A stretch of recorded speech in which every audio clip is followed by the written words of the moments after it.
13 августа, и мы поехали в путешествие на Алтай по новой интересной дороге через Артон. Отсюда мы приехали, с города Абакана, получается через вершину Тёи. Эта дорога пошла на Балыксу, а мы поедем сейчас вот туда. Не знаю, что нас ждет, но точно нас ждет Брод и Золотой рудник. Это уже мое второе путешествие в горный Алтай. Первый раз я побывал в этом живописном месте 6 лет назад, в далеком 2014 году. Тогда у меня был новенький Renault Duster, и мы добирались до горного Алтая по довольно известной и популярной дороге через Ужур, Кисуль, Кемерово, Белово, Залесово. Потом допустили ошибку и свернули на плохую дорогу до Заринска. От нее на Барнаул и далее по автомагистрали до горного Алтая. В этот же раз я управлял более проходимой машиной Toyota Land Cruiser Prado в 95-м кузове, и поэтому решили ехать по более короткой, но в то же время более сложной дороге с Абакана через вершину Тёи, рудник на реке Балыксу, Брод через реку Артон, поселок Артон, Майзас и Междуреченск. На въезде в рудник стоит шлагбаум, но туристов свободно пропускают. По крайней мере, никаких вопросов нам не задавали. Просто открыли шлагбаум и пропустили. До рудника ведет хорошее шоссе. Видно, что за дорогой следят. Ну вот, указатель Кемерово где-то в этой стороне. Кажется, закончились золоторудники. Выехали на дорогу. Чтобы было немного комфортнее ехать по каменистой дороге, я стравил давление в шинах до 1,5 атмосфер. Больше травить опасаюсь из-за возможной разбортировки колес. Но даже такое повышение давления в шинах повышает комфорт передвижения по разбитой дороге. Это дорога в Кемерово. Первая сложность на дороге через Артон – это постоянные горки и лужи. Горки не позволяют машине как следует разогнаться, несмотря на то, что качество дороги в принципе позволяет. Лужи заставляют дополнительно скидывать скорость перед ними. Местами дорога становится маленько похуже, но пока что ничего невозможного. Вторая сложность – это участки с затяжными подъемами и крупными камнями. Опять же, для Прада они практически не создавали проблем, а вот низким машинам, я думаю, будет посложнее. Тоже какие-то путешественники. В целом, дорога на Алтай через Артон мне понравилась. На внедорожнике прилично экономится время и бензин. Из Абакана выехали еще наши друзья на Volvo XC90 параллельным курсом через Кисуль. Выехали они раньше нас, наверное, часа на 2-3. Несмотря на это, мы проехали гораздо дальше за первый день дороги. Дорога от поворота на рудник до понтонной переправы у нас заняла 5 часов 15 минут. С перерывом на обед возле Брода через речку Артон. О, речка течет. По речке едем.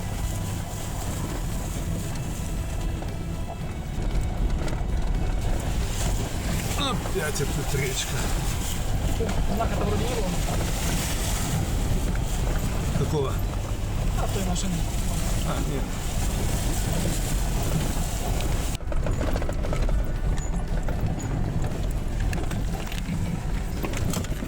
Ну что так стекло близко у тебя? Не стекло. Да, объектив бы не сломать. Даже не лужа. Речка петляет через дорогу.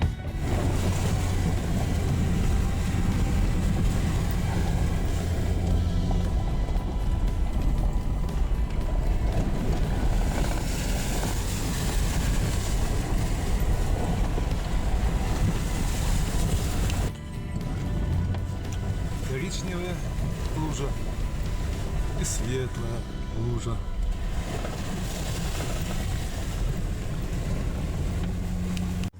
Тальниковые джунгли.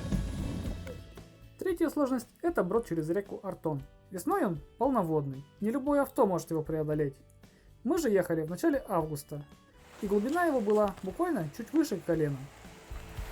Доехали до, так сказать, точки невозврата.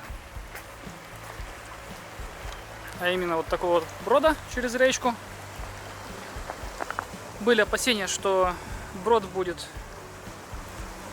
глубокий, и мы не сможем через него переехать. Но воды в речке оказалось мало, брод мы проехали без проблем, и сейчас едем уже дальше в сторону Артона. Дорога от Рудника до этой речки, до этого брода, заняла примерно 2 часа у нас. Надеемся к вечеру доехать уже до Междуреченска. Подъехали. Деревня Артон.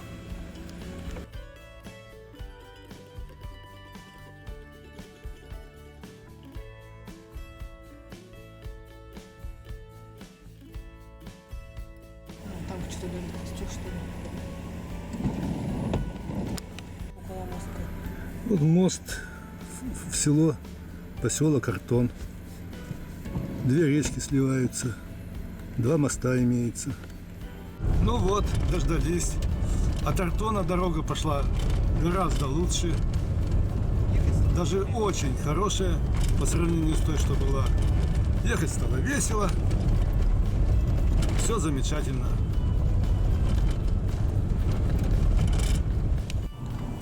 На отдельных участках дорога замощена бревнами поперечными и продольными, и всякими. Время 6 вечера, точнее 6:20.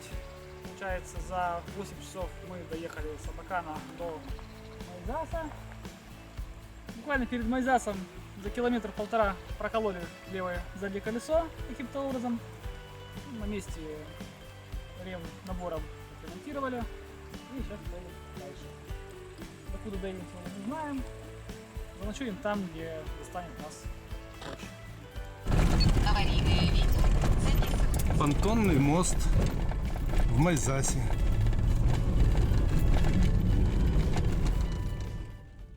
В Майзасе через речку Томь возведена понтонная переправа, которая, как я понимаю, возводится весной, а убирается осенью. Смеркалось. Доехав до города Мыски, поужинали тем, что взяли с собой в дорогу. Когда стемнело, стали искать место для ночевки. Республика Алтай – это не Монголия, где можно заночевать практически в любом месте, просто свернув в любую сторону от дороги. Тут все гораздо сложнее. Кругом или деревни, или поля. В итоге с горем пополам за деревней Ельцовка нашли свароток. Доехали до какого-то озера, которое, как я потом выяснил, называется Троицкое. И прямо в машине, разложив спальник, заночевали.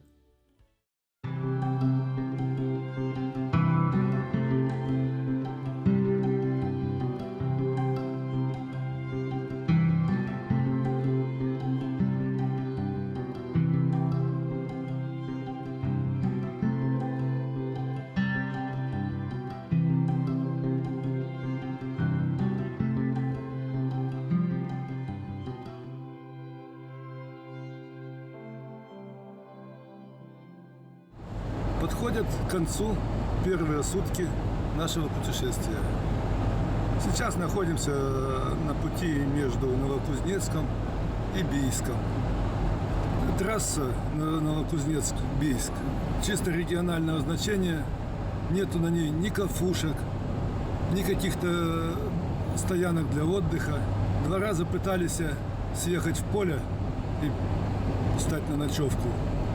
Но вокруг были одни поля. То сенокосные, то гречишные, то еще какие-то. Ну и в конце все-таки нашли место около небольшого озера. Оно оказалось частным. Но мы как-то проехали, никто нас не остановил и никто нас не побеспокоил ночью. Утром встали, быстро снялись с этого озера, выехали на трассу, позавтракали и снова в путь. Впереди предстоял довольно долгий и нудный перегон на расстояние около 560 километров. Доехать мы планировали до турбазы Можой, где были у нас забронированы домики. Там мы должны были встретиться с друзьями, которые ехали параллельным курсом на 2 Volvo XC90. Зная, что мы идем с приличным опережением второй группы по времени, мы не торопимся. Останавливаемся на местных достопримечательностях, отдыхая. Через каждые 2-3 километра ограничение скорости 60-70 километров. Это напрягает. Недолго наслаждались 4-полосной дорогой. Дорога снова двухполосная. Особенно оживленный участок дороги был от Маймы до Своротка на Чимал. Основная масса туристов ехала именно туда. Также попали в весьма приличную пробку из-за ремонта моста. Мы простояли в ней буквально 50 минут, а вот эти ребята, думаю, страдали намного дольше.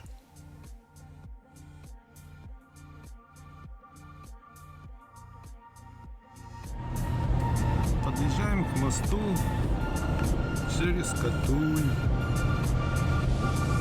Она будет слева и справа. Время 13:30. Движемся к Семенскому перевалу.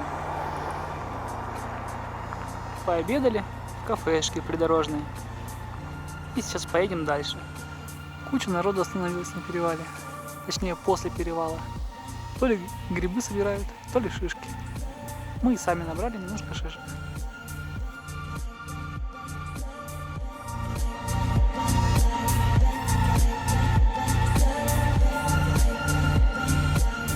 Проехали поселок Ангудай, который был основан в 1630 каком-то или 20 каком-то году.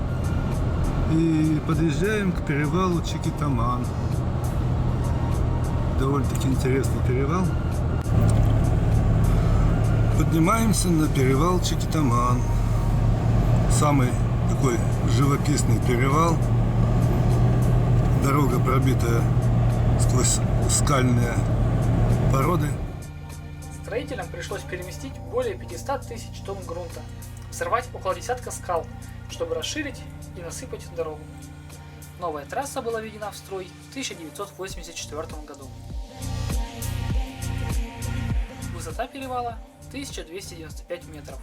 Подъем и спуск длиной 4 километра. На вершине перевала есть смотровая площадка. С 1996 года перевал объявлен памятником природы Республики Алтай. Внизу кузов от машины. Никто и доставать не стал.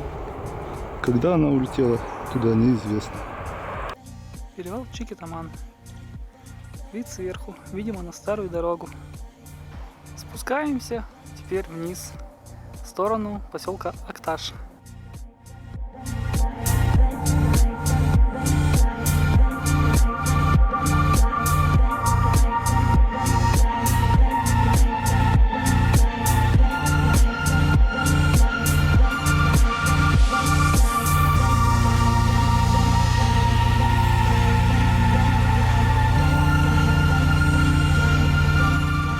Одна из многочисленных речушек вдоль трассы. Ну вот едем вдоль Катуни. Справа нависают скалы, слева река.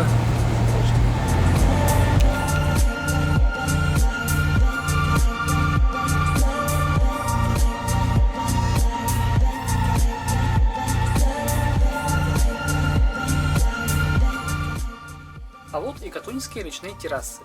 Их происхождение до конца не установлено. Существует несколько версий их возникновения. Одна из основных – мощнейшие паводки и огромные потоки воды, сходящие с ледников в древние времена.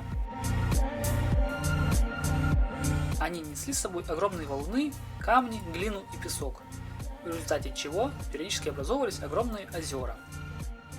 С течением времени морену размывало, и плотина, не выдержавшая напора, сбрасывала в воду, а на месте озер оставались слои рыхлого материала, принесенного водой.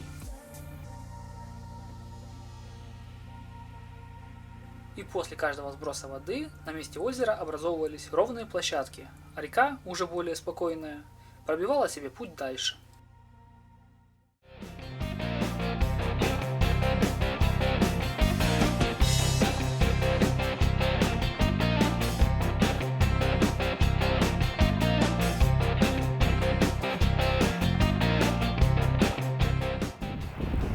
Слияние Чуи и Катуни. С Чуи идет вода коричневая, по Катуни идет молочная.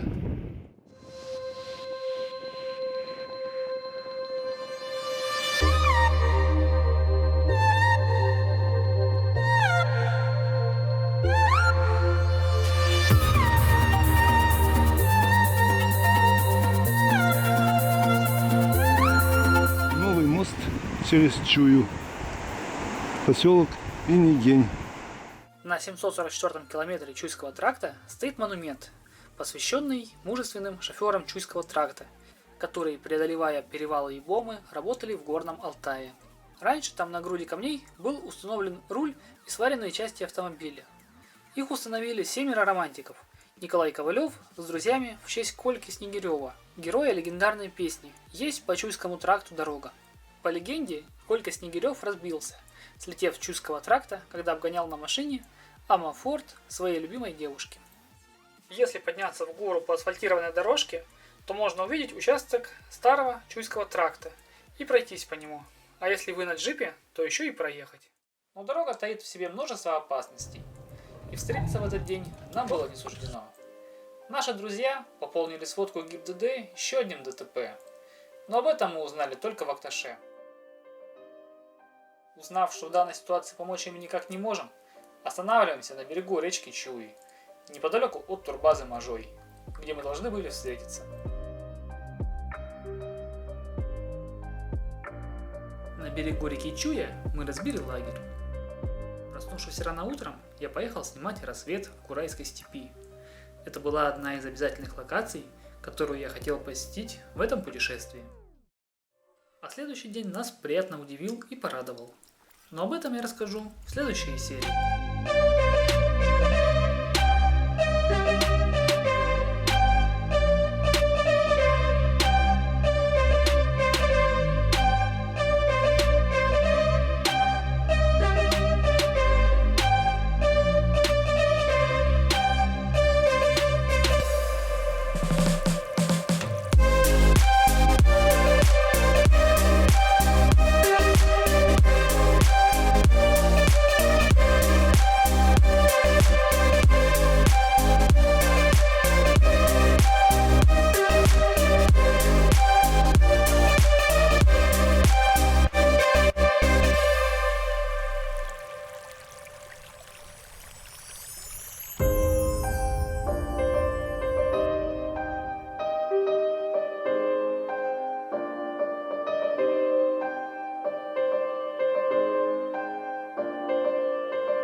Как уже говорилось в предыдущей части, оставив лагерь рано утром, я поехал встречать рассвет в Курайской степи. Условия, скажу я вам, были не из легких. Ночь выдалась очень влажная, выпало много росы. Объективы запотевали буквально через 10-15 минут после их осушения. Но низкие облака были просто восхитительны.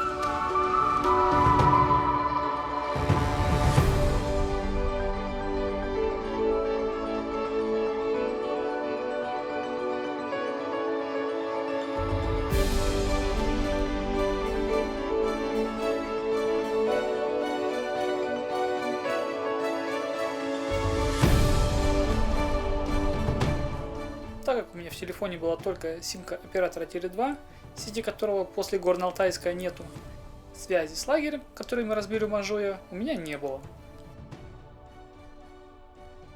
Хотелось еще поколесить по полям и поискать видовки. Но поскольку я был без связи, решил, что меня могут потерять в лагере. Поэтому пришлось поскорее возвращаться обратно.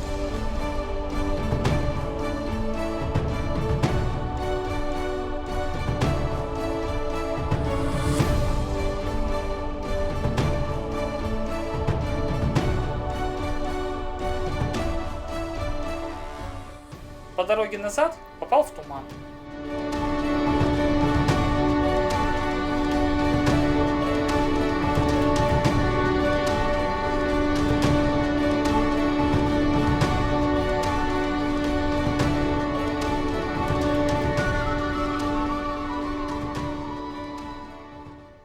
пока мы готовили завтрак, мой папа прогулялся вверх по реке Чуя до Можайского моста.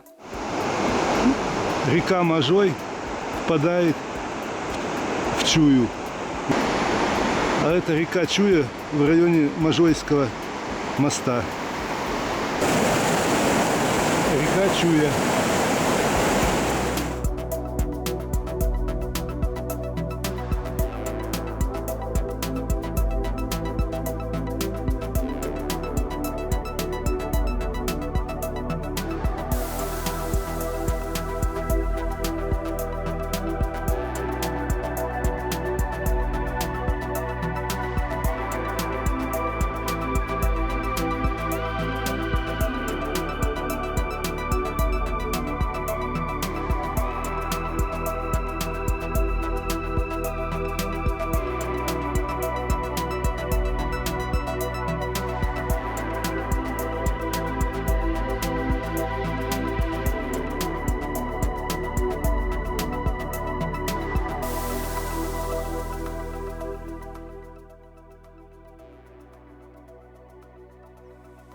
В 11 часов собрали лагерь и поехали дальше. По плану у нас сегодня доехать до перевала Катуй-Рык и там заночевать. Капец. Радик? Нет. Туксан, который навстречу ехал. Вернувшись в Акташ и залив полный бак бензина, свернули на дорогу, которая ведет в Улаган. В нескольких километрах от села Акташ по трассе Акташ-Усть-Улаган дорога, пересекая по мостику реку Чебитка, проходит между высоких скал с ярко выраженным красноватым оттенком. Это место носит название Красные ворота и входит в число памятников природы Республики Алтай. Проход в скалах был пробит при строительстве дороги. Розово-красный оттенок породе придают соединение ртути – киноварь.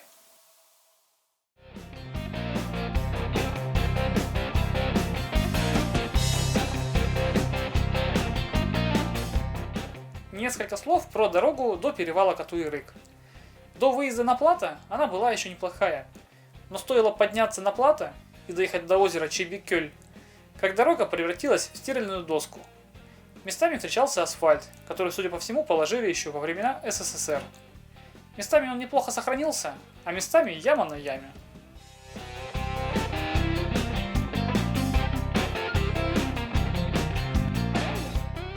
А вот когда ехали обратно, увидели, что дорожники ямки в асфальте залатали, а грейдер прошелся по всей дороге от перевала до Акташа. Гребенка исчезла, и ехать стало веселее. В итоге путь обратно занял раза в 2 меньше времени.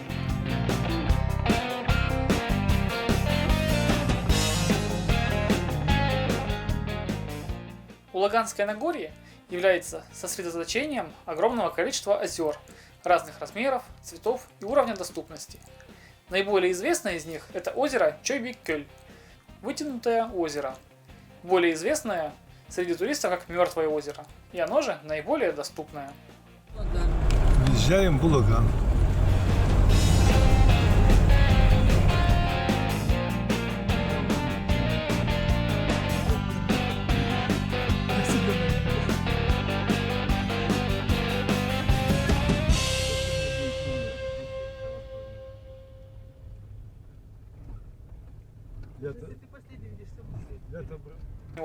Я расскажу в следующей части моего повествования. Чтобы ничего не пропустить, подписывайся на канал, а если видео понравилось, то жми.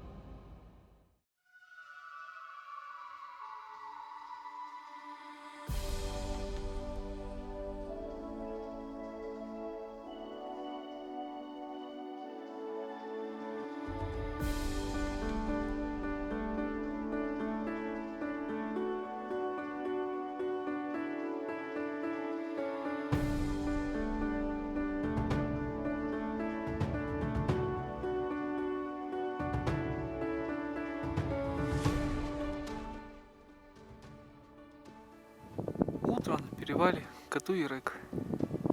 Заночевали на смотровой площадке, ну, точнее рядом со смотровой площадкой.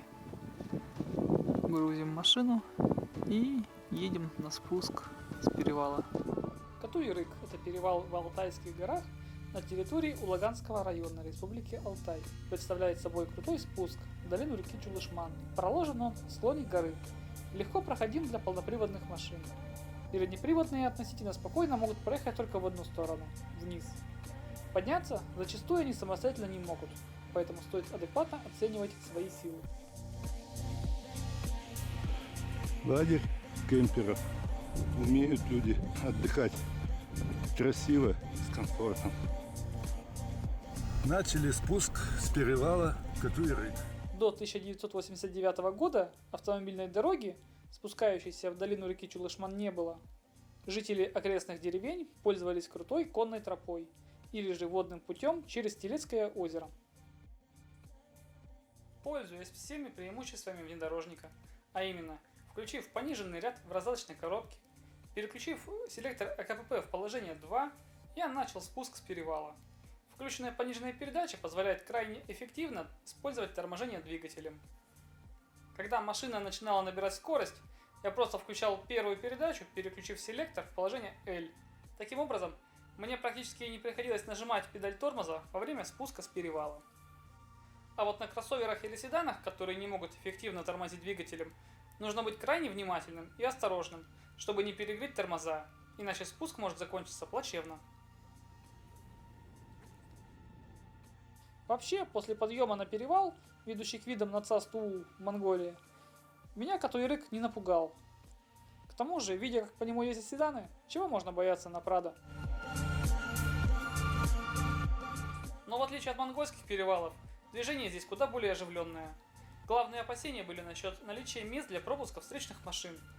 Так как карманов было в избытке, то все обошлось. Вроде.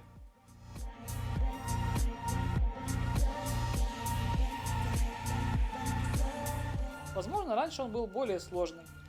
Но по состоянию на 2020 год на перевале имеется довольно много промежуточных карманов, куда можно пристроиться, чтобы пропустить встречное авто. Я думаю, никому не надо объяснять, почему авто, которое поднимается, требуется в обязательном порядке пропускать. Перед нашим приездом на Катуй-Рык на перевале случился сход грунта на дорогу, и перевал был перекрыт для движения. За ночь завал был расчищен. Не позавидуешь тому автомобилю, который попадет под камнепад.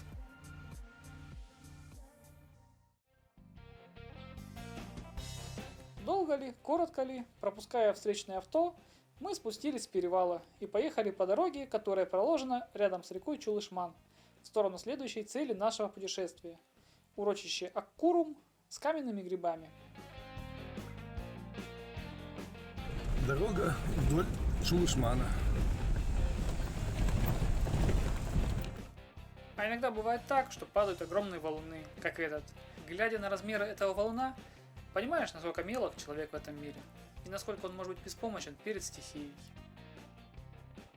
Местные дорожники, вместо того, чтобы расчистить обвал, просто решили сделать объезд. Видимо, так было проще.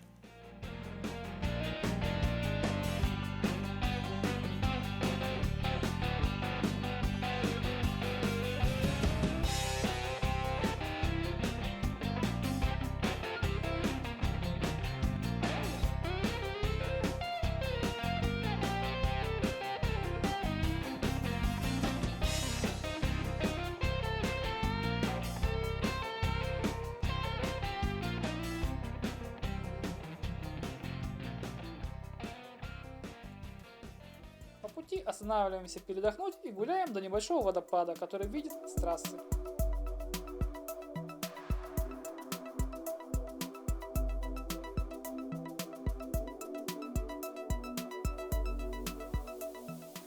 В целом дорога до урочища Аккурум средней степени паршивости. Ничего страшного по пути мы не встретили, кроме мостов. Некоторые из них реально неприятные.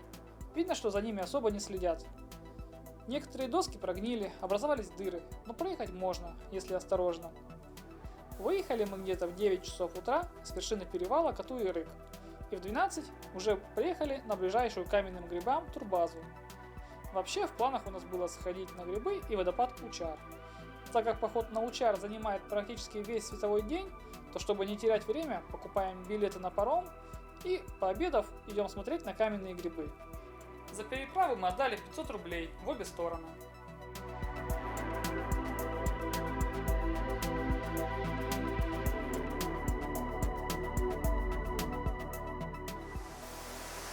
Наверху появились первые грибы, как после дождя.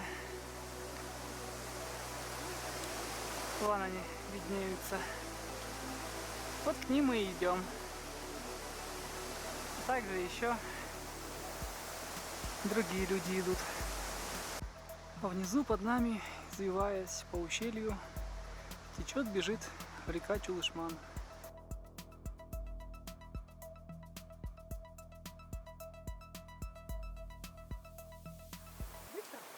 Ой, ну оттуда, мне кажется, полегче. Оттуда прям... Всегда оттуда легче сверху-то. Подошли к первым каменным грибам. Аккурум или аккорум переводится с алтайского языка как белая особь. Сходство алтайских курумов с грибами придают каменные плиты, лежащие на каменных столбах в виде шляпок. Объясняется это просто. Горная порода каменных шляпок намного прочнее, чем материал ножки, и меньше подвержена выветриванию. Ну вот, дошли до каменных грибов. Цели сегодняшнего дня. На крутом склоне урочища Аккурум находится два скопления грибов. В этих грибницах растут как маленькие, так и большие грибы. Высота каменных грибочков небольшая, от 1 до 7 метров. Их диаметр достигает 2 метров, а толщина ножек до 1,5 метра.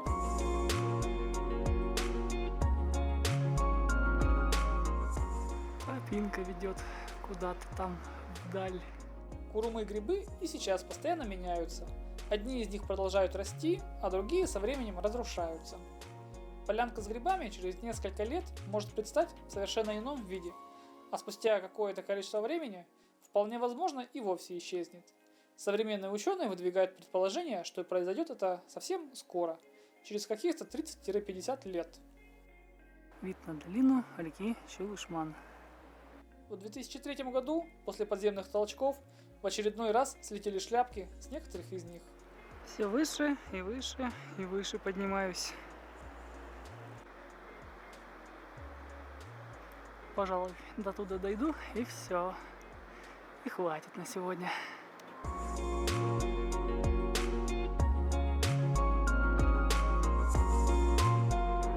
Вертолетка куда-то полетела.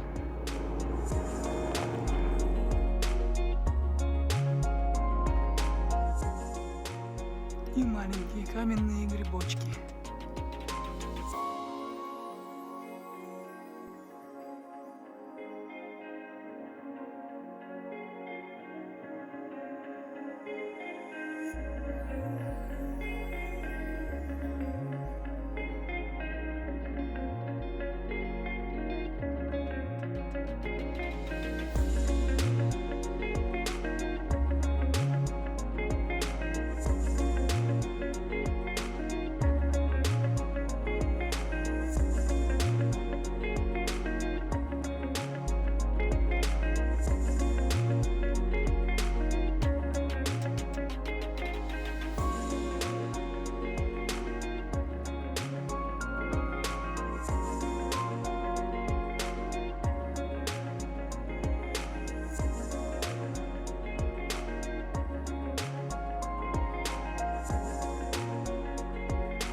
Так прошел наш первый день в долине реки Чулышман.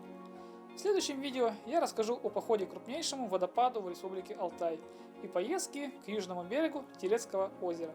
Чтобы не пропустить, обязательно подписывайся на канал.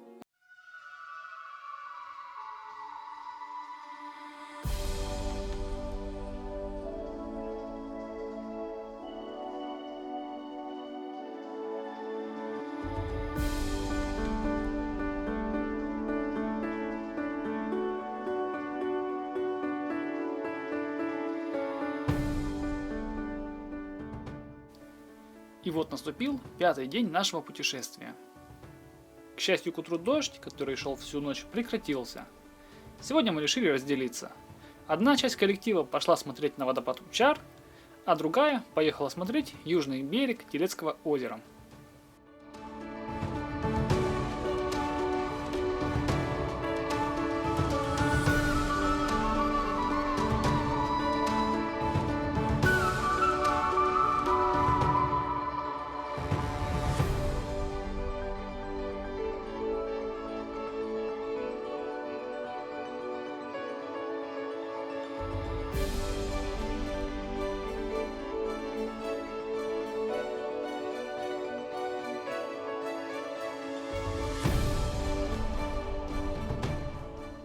Давно слышал про водопад Учар и давно мечтал попасть на него, оценить его со своей точки зрения и просто побывать на нем.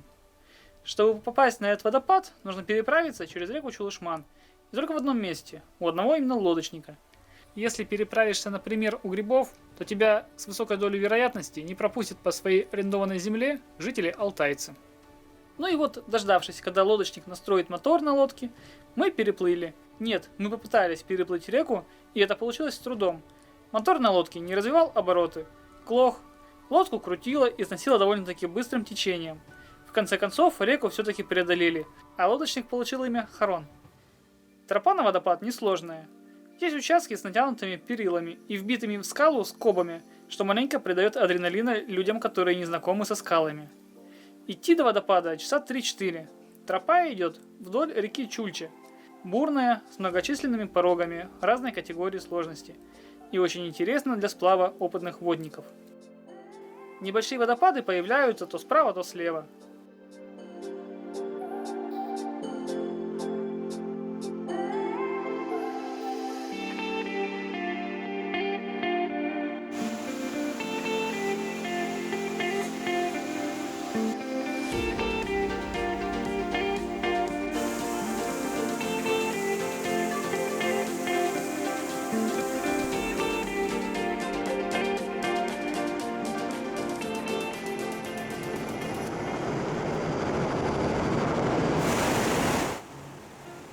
Ну вот и подошли к цели сегодняшнего похода – водопад Учар.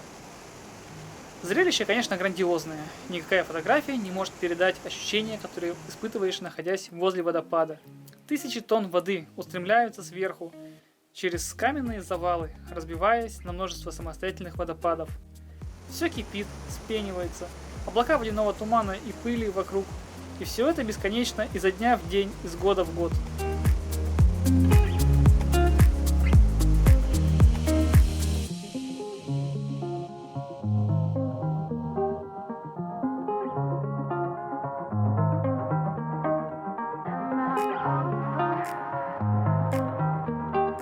Большой Чульчинский водопад образовался предположительно менее 200 лет назад в результате грандиозного обвала, вызванного очередным алтайским землетрясением.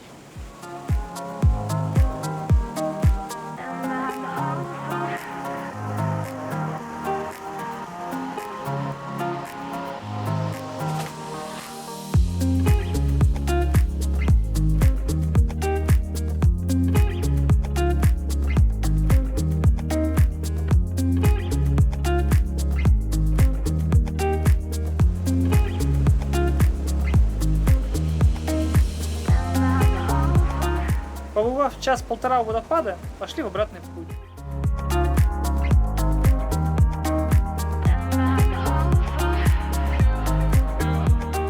На берегу Чулышмана нас уже ждал Харон. Мотор он так и не починил. Опять с горем пополам переправились на левый берег. Ну вот и посещение Учара состоялось.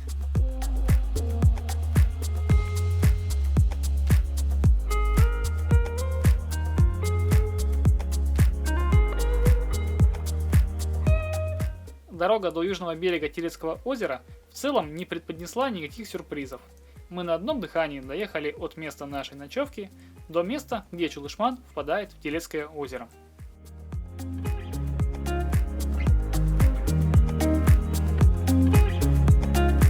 Полтора часа пути, и мы приехали на южный берег Телецкого озера. Чтобы проехать на мыс Кырсай, необходимо преодолеть небольшой, но коварный брод через ручей, который впадает в Телецкое озеро. Не получилось с первого раза.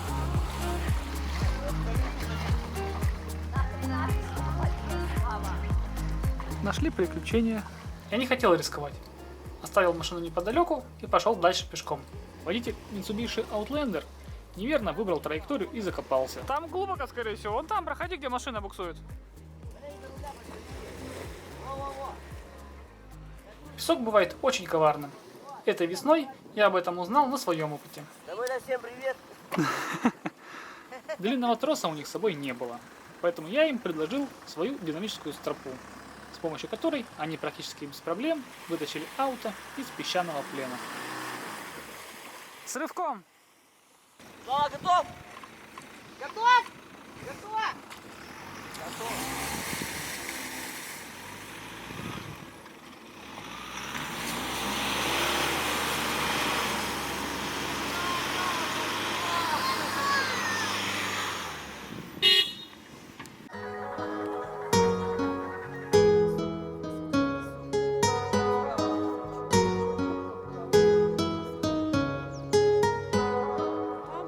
В отличие от северного берега, который состоит из гальки, южный берег песчаный. Но температура воды в районе 14 градусов в середине августа, к сожалению, не располагала к купанию.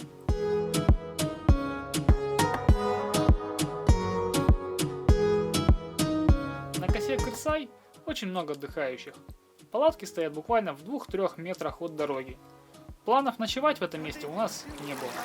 А увидев все это, я подумал, что оно и к лучшему. На южном берегу Телецкого стоят паромы. В принципе, можно сделать круговое путешествие, загрузить машину сюда и выгрузить на северном берегу. Что и сделала часть туристов, которые уплыли на этих двух паромах. А стоит это удовольствие от 10 до 17 тысяч рублей.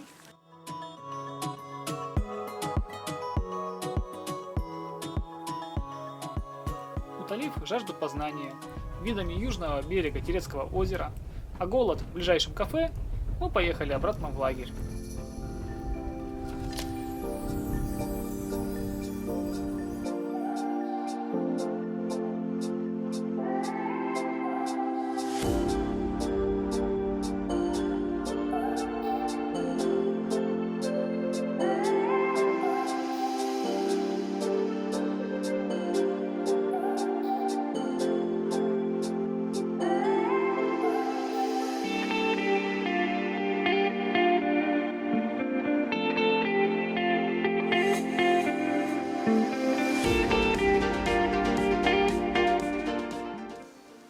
Одна из проток речки Чулышман, которая отличается от нее кристально чистой водой.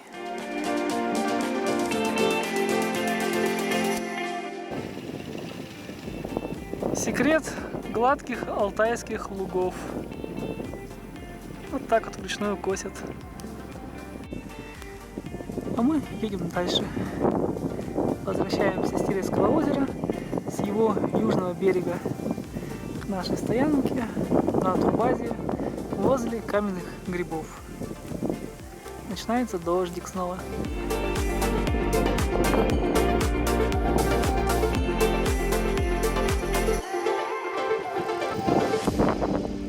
Зачем тут показать, что купили? Купили в ближайшей, как ее называть, деревне свежего молочка коровьего. Скипятили.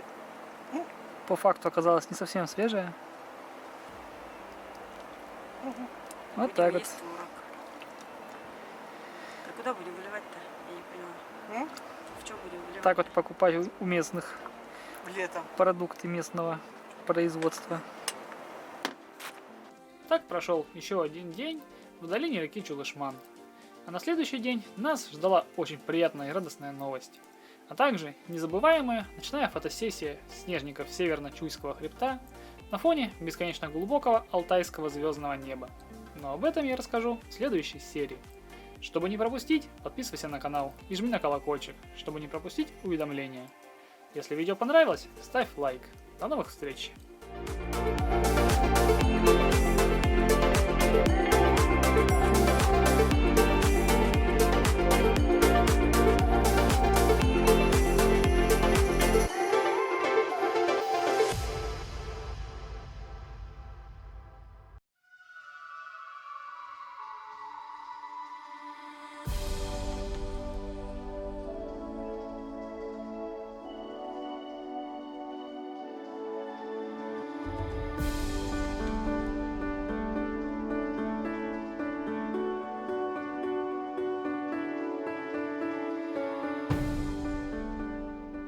Еще одно утро в долине реки Чулышман.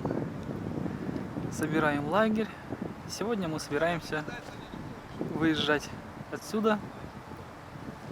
Возможно, сходим еще на один водопад Куркуре. Возможно, не сходим. планируем также подняться обратно в перевал Катуй-Рык и доехать до Курайской степи. Вот в таком состоянии некоторые мосты в ущелье Чулышмана. Зияют дыры и торчат гвозди, но проехать можно. Сейчас наш путь лежит к подножию перевала Катуй-Рык. Буквально в 1,5 километрах от него находится турбаза, откуда ходят до водопада Кур-Куре.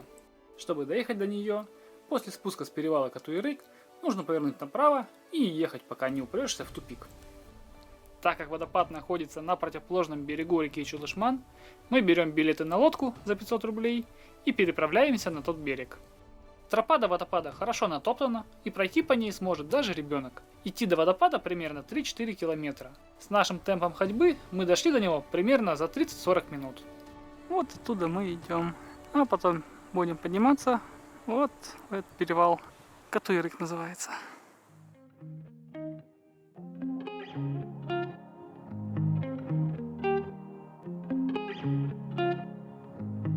Кур-Куре в переводе с алтайского звенящий, журчащий, гремучий. Наибольшая высота свободного падения воды около 15 метров. Вблизи от водопада висит водяная взвесь, которая оседает на одежде. Поэтому долго находиться вблизи него без дождевика проблематично. Оптика также отсыревает и приходится ее сушить.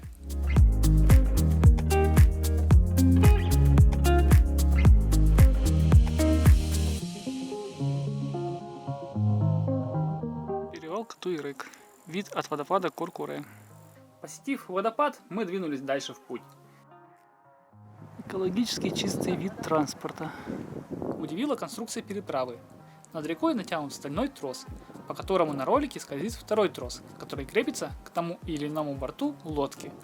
Используя гидродинамику лодки, можно без мотора не спеша переправлять людей с одного на другой берег, без затрат бензина. Зачет!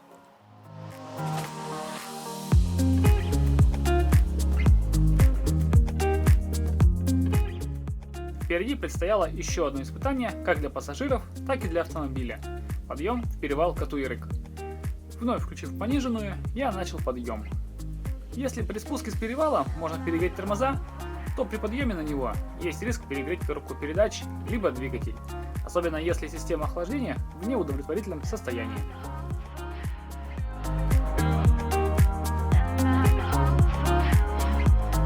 Подъем на перевал, как я и ожидал, не составил никаких проблем для моего Прада. По пути встречались стоящие автомобили. То ли у них перегрелись моторы, то ли просто люди любовались видами. Поскольку помощи никто не просил, поэтому мы лишний раз не останавливались. Все-таки перевал Катуй-Рык место опасное. Возможны внезапные осыпи и прочие неожиданности. Поэтому хотелось покинуть его поскорее. Все же лучше смотреть на него со стороны. Вот и поднялись обратно на перевал Катуй-Рык.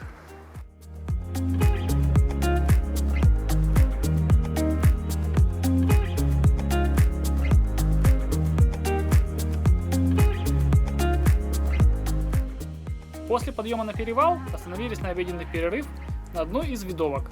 К ней ведет вот такая труднопроходимая дорога. Наверное, поэтому там, кроме нас, больше никого не было.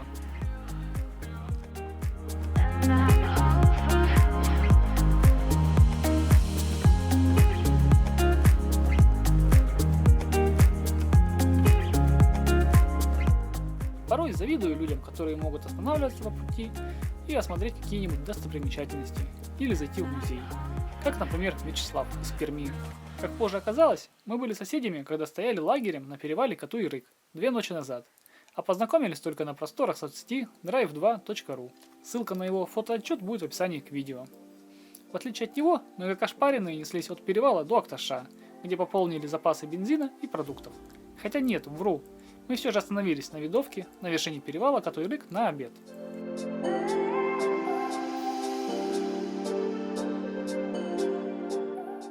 По пути назад, как только появилась связь, мы созвонились с нашими друзьями, попавшими в ДТП, которые остались в Вангудае. Из звонка мы узнали, что девушке Даше, которая сломала руку, стало легче, и они тоже продолжили путешествие. И эту ночь провели на одном из озер у Лаганского Нагорья. И сейчас, так же как и мы, едут в сторону Курайской степи. Эта новость нас, конечно же, порадовала, и мы решили встретиться у турбазы Можой, где должны были встретиться в первую ночь в гордом Алтае. и от нее колонна из 2 авто поехали на Видовку, которую я приглядел еще, когда ездил встречать рассвет в Курайской степи после первой ночевки у турбазы Можой.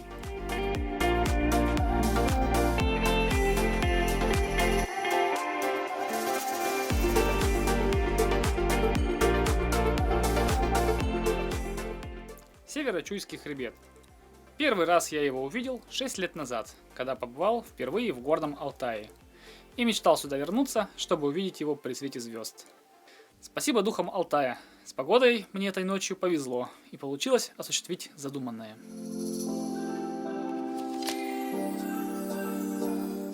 Вот мы и приехали на место нашей очередной ночевки. К счастью, место оказалось никем не занято. Про местное население ходят разные слухи, поэтому, чтобы не провоцировать никого на конфликт, мы решили поставить палатки уже перед сумерками. Так было спокойнее. Нам повезло. В эту ночь к нам никто не пришел и не потревожил. Курайская степь около Курайского хребта находится на высоте 1600 метров и медленно поднимается по мере приближения к Северо-Чуйскому хребту на высоту до 1700 метров. Посредине степи вьется змейкой река Чуя. На территории Курайской степи расположено много курганов, каменных изваяний, писаниц на камнях, древних растительных систем. Через Курайскую степь лежит путь на перевалку, альплагерь Актру, а также потрясающее озеро Джангыской, на которое мы поедем в следующей серии. Чтобы не пропустить ее, подписывайся на канал, жми на колокольчик. Если видео понравилось, ставь лайк. До новых встреч!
Утром мы собрали лагерь и, пополнив запасы воды в Курае, поехали дальше. Водонапорная башня. Вроде никто нас не остановил. Сегодня у нас по плану было посетить место под названием Марс. Находится оно неподалеку от села Чаган-Узун в Кошагачском районе. Некоторые робкие туристы не решаются переехать через ручей. Этим пользуются предприимчивые алтайцы и продают им туры на уазиках.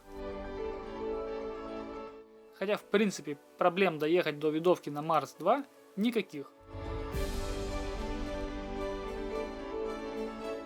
Веста, стоящая на горе, этому подтверждение.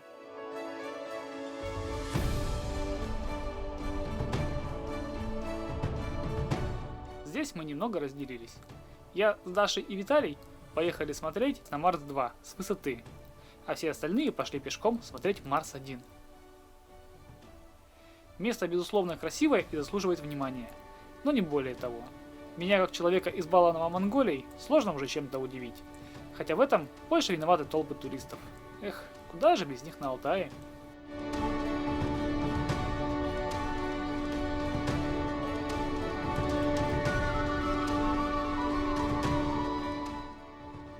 Место для автографов.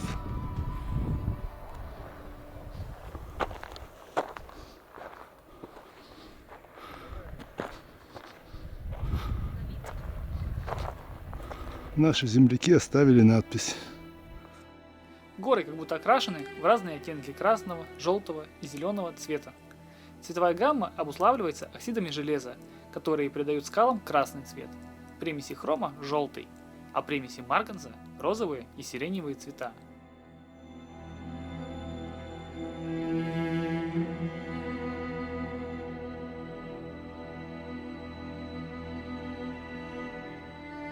Каждый слой формировался в отдельный период, и условия того периода влияли на окраску глины. Ветер и талые воды прорезали бороздки и овраги, образовывали причудливый рельеф.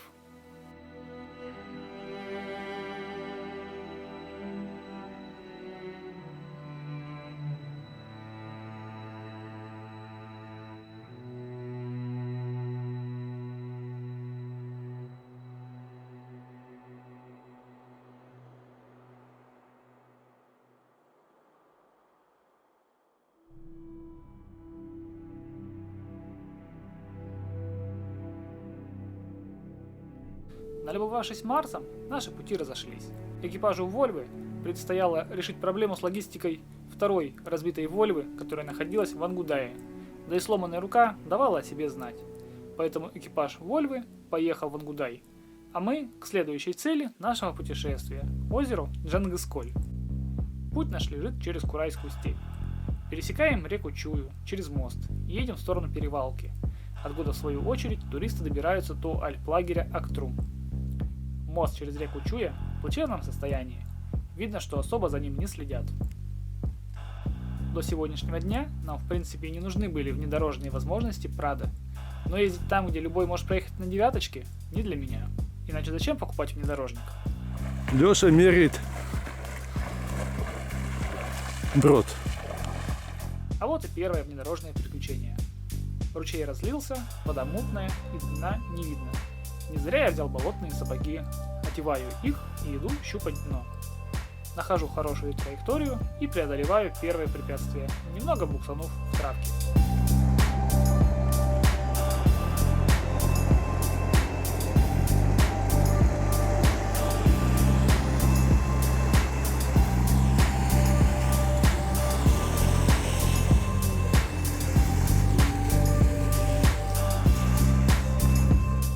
Дальнейшие броды проходим сходу, без всякой разведки.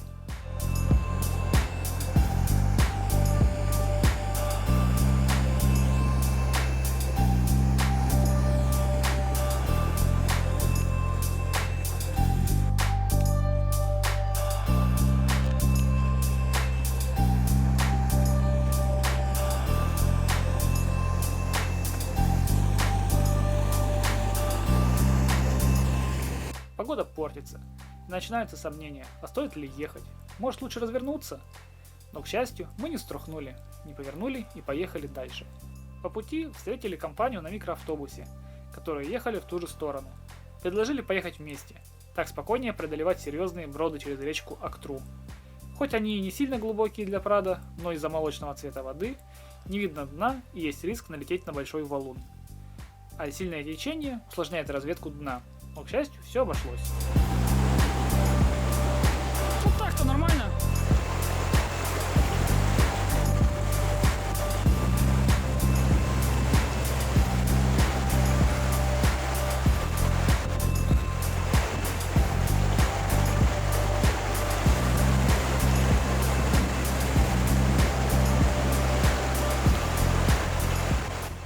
Доехав до озера, глядя на бегающие тучи, моросящий дождь, собачий холод, снова закрались сомнения, а не поехать ли обратно.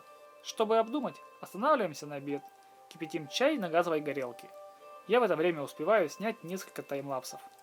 Парни на микроавтобусе поехали дальше. Тут наши пути с ними разошлись. Забрались высоко в горы. Чуть дальше озеро Джангысколь. Дождик кончился. Остановились попить чаю. В долине озера Джангысколь. Погода к моменту окончания перекуса так и не подала признаков надежды на ее улучшение, поэтому решили ехать обратно. Уже поднимаясь на перевал, я оглянулся назад в зеркало заднего вида и увидел белый лик в небе. Это был знак. Мы поверили ему и все-таки решили вернуться к озеру и заночевать здесь. И это было очень правильное решение.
Вчера облачка все-таки рассеялись, и мы решили остановиться на этом озере, на озере Джангысколь с ночевкой.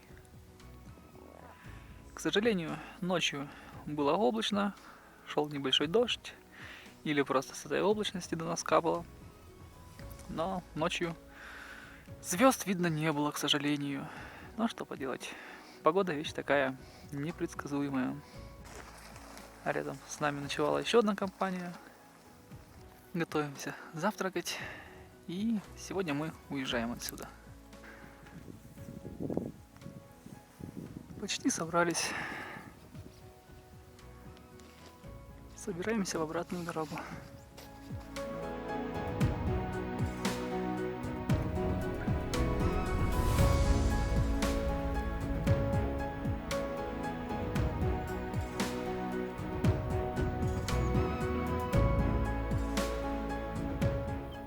Старая юрта. Неизвестно, когда построенная. Ну вот. Очередная водная преграда.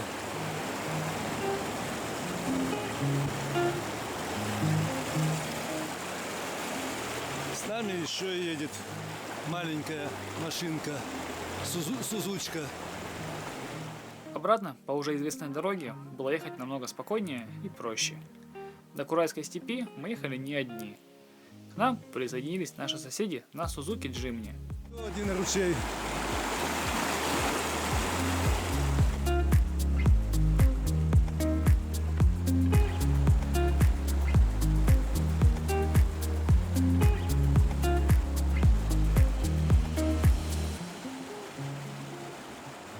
Водителю Джимни, конечно, пришлось потруднее, чем мне.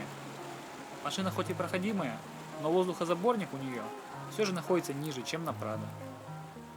Но броды он преодолел достойно. Только в одном месте немного забуксовал. Но без проблем выехал сам, без посторонней помощи. Как и с предыдущими товарищами на микроавтобусе, наши пути снова разошлись. Путешественники на Сузуки Джимни поехали на юг, в сторону плато Укок, а мы же поехали на север. Вообще по плану мы хотели на 5 минут заскочить на Акташский ретранслятор, а потом доехать до перевала Ачик и там заночевать. Но нашим планам не суждено было сбыться.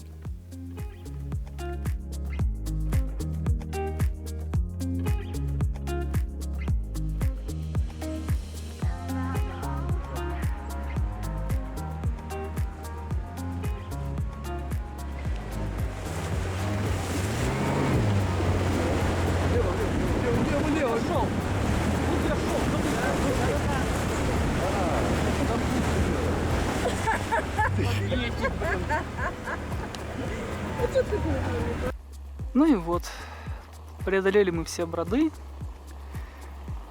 и собираемся покидать Чуйский хребет. Пока-пока, Чуйский хребет. Когда-нибудь увидимся снова.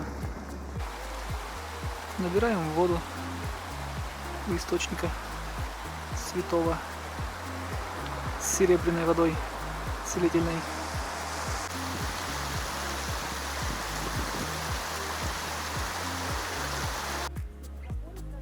Идем на гейзерное озеро. Куча монет валяется в ручейке. Избушка бабки Ёшки. А это сама бабка Ёшка со Змей Горынычем позади. Знаменитое гейзеровое озеро, расположенное неподалеку от поселка Акташ. По краю, только вот там где-то. Я-то думал, что сама вода такая зеленая. Такого цвета дно у озера. Вода кристально чистая.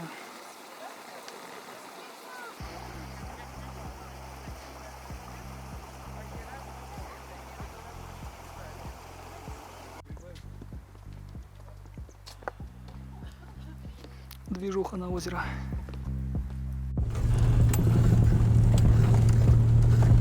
Поднимаемся на ретранслятор.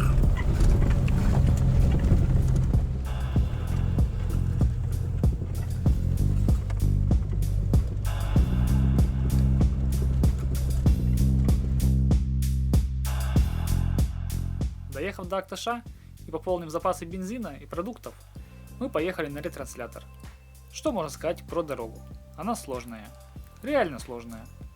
Хотя позже я и увидел стоящий на вершине Renault Duster, я бы на кроссовере не решился бы поехать по такой дороге. Путешественника здесь ждет постоянный набор высоты, вкупе с большими валунами, между которыми приходится лавировать.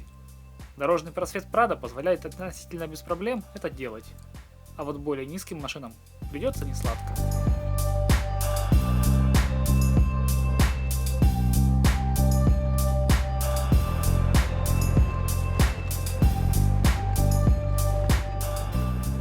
Рабочая лошадка экскурсоводов УАЗ «Буханка». Практически весь подъем иду на пониженной передаче. С перегревом трансмиссии или двигателем проблем не возникало.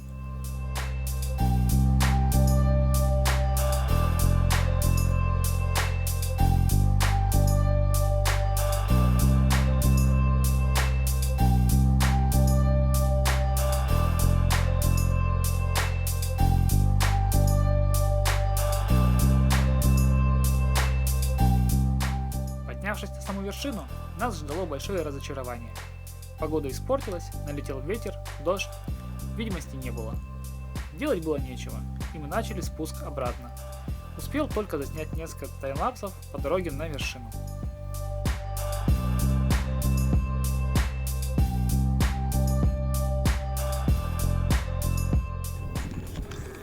Чудо-юдо спускается с горы.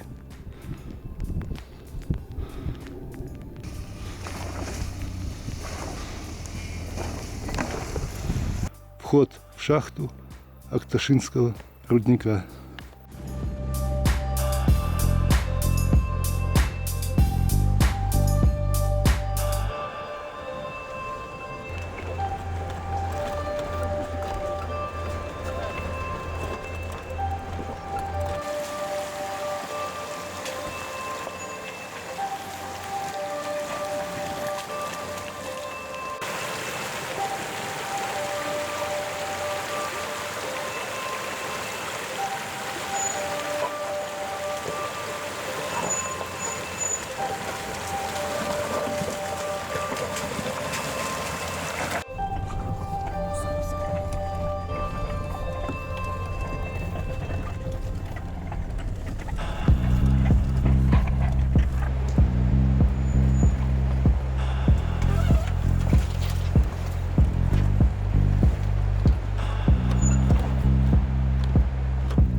Подъем и спуск на ретранслятор заняли больше времени, чем мы предполагали, поэтому на ночевку в район перевала Ачик мы уже не успевали. К тому же погода не давала поводов для оптимизма, поэтому останавливаемся в первой попавшейся придорожной турбазе на ночлег. Завтра попробуем доехать до Ачика, но ночевать там мы уже не будем. Судя по прогнозу погоды, идет сильный дождевой фронт с Хакасии в сторону Алтая, а поскольку возвращаться собираемся через Артон, то нам лучше поторопиться.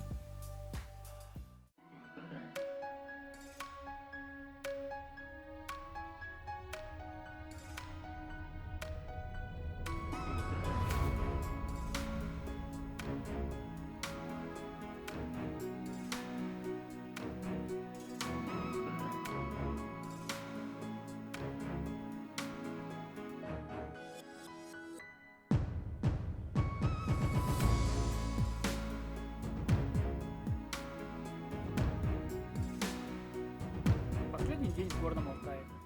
Напоследок, после ночевки на придорожной турбазе, мы решили все-таки заехать посмотреть на ретранслятор и одноименный перевал Ачик. Доехав до Белого Бома, мы пересекли речку Чуя через мост и поехали к перевалу.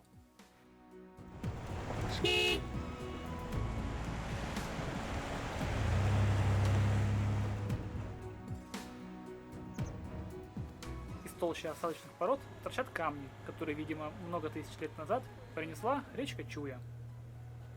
Виды становятся совершенно другие, не такие живописные, как в высокогорье, в районе перевала Катуй-Рык или Курайской степи. Дорога идет вдоль линии электропередач практически все время. Сначала простая, потом начинаются довольно такие крутые подъемы с извилистыми серпантинами. Но после подъема на Акташский ретранслятор это уже пустяки.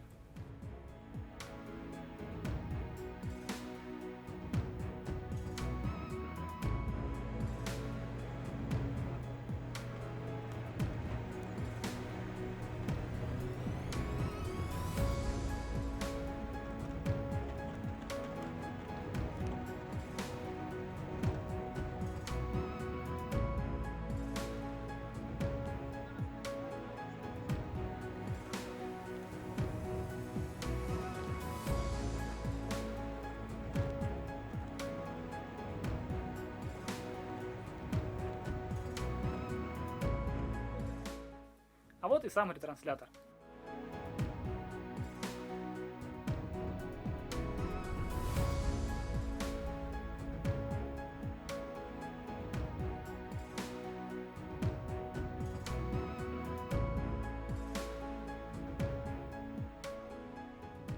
Поднялись на ретранслятор Ачик. По-моему, гора Ачик, перевал Ачик, все Ачик. Вдалеке виден Чуйский хребет, от которого мы отдаляемся. Кстати, с его видовки открывается вид на гору Белуха. Погода не дала нам ее увидеть с Акташского ретранслятора. Наконец-то посмотрев на нее и поставив еще одну галочку, спускаемся с перевала и двигаемся дальше в сторону Междуреченска. Дальше предстоял снова долгий и нудный перегон по трассе. Спускаемся вниз с ретранслятора. Потому что там все горы Не, так там надо. Не, ну вариант, что... Это вариант.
Слияние Чуи с Катунью.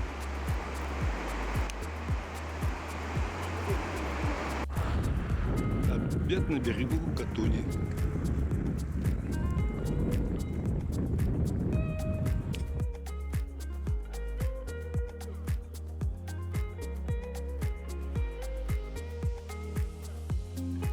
Аварий за эту поездку я насмотрелся на пару лет вперед. Поднимаясь на Семинский перевал, чуть не попал в ДТП. Один чудак на букву М выехал на встречную полосу, там, где не было видимости и обгон был запрещен. Перестроиться ему было некуда. Я хотел машинально уйти на обочину, но увидев, что встречная машина делает то же самое, у меня хватило выдержки и силы воли вернуться в свою полосу. Все прошло молниеносно. К счастью, все обошлось. На обгон пошла.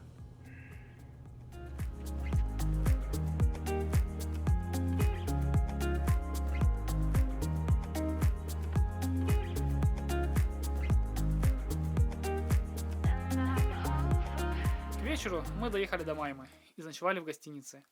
Выехав в 7 утра из Маймы, к 2 часам после полудня добрались до моста через речку Томь. Двигаемся домой.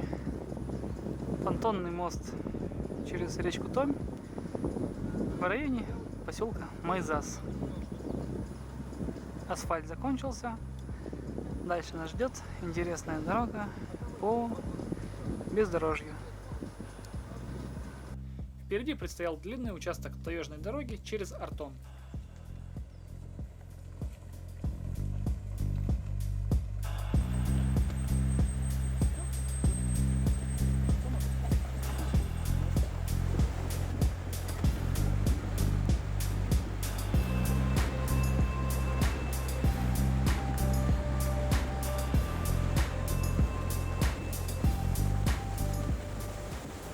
Прошли дожди, и дорога, которую можно назвать «Миллион еще одна лужа», превратилась в миллион глубоких луж и еще одна глубокое лужище. Скорость передвижения упала. Также, видимо, намок и еще сильнее начал завывать подшипник генератора. Но, к счастью, не подвел и дотянул до дома, где и был поменен. Домой приехали уже далеко за полночь, где-то часа в 3-4 ночи. На этом наше путешествие в Горный Алтай закончено. Но воспоминания о нем, безусловно, будут долго жить в нас. Спасибо за просмотр. Надеюсь, вы узнали из этого видео что-то новое, полезное или интересное. Если есть вопросы или замечания, пишите это в комментариях. До новых встреч. Пока-пока.